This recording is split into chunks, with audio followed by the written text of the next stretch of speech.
उपवास आहे आणि काहीतरी पटकन बनवून खायचं आहे तर आपण ही रेसिपी नक्की ट्राय करा.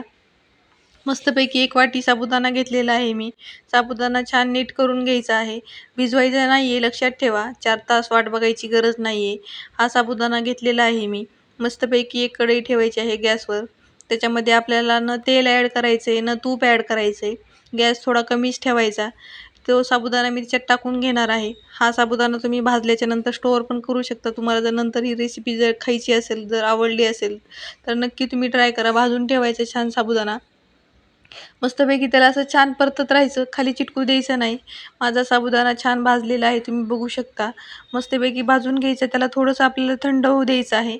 मिक्सरचं एक छोटंसं मी भांडं घेतलेलं आहे. त्याच्यामध्ये टाकून घ्यायचं जेवढं तुम्हाला बनवायचं आहे. साबुदाणा फुगतो त्यासाठी थोडासाच ॲड करायचा आहे आपल्याला.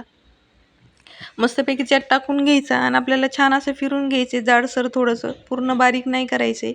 आणि मग 1 वाटी मी पाणी घेतलेलं आहे. कढईमध्ये पाणी टाकून घ्यायचे. पाण्याला मस्तपैकी एक छान उकळी येऊ द्यायची आहे. आणि जो आपण साबुदाणा छान मस्त मिक्सरमधून काढून घेतलेला आहे, तो साबुदाणा आपल्याला त्याच्यामध्ये ॲड करायचा आहे. असा भरड-भरडच काढून घ्यायचा, पूर्ण बारीक नाही करायचं आहे आपल्याला. आणि हा आता उकळी आलेली आहे पाण्याला. त्याच्यामध्ये आपल्याला हा साबुदाणा ॲड करून घ्यायचा आहे आणि त्याला सतत हलवत राहायचं आहे.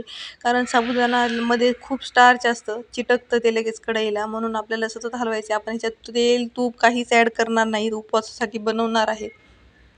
छान शिजलेलं आहे. त्याच्यावरून मस्तपैकी साखर टाकून घ्यायची वरून. आवडत असेल तर दूध टाकायचं. मस्तपैकी त्याला छान मिक्स करायचं आणि आपली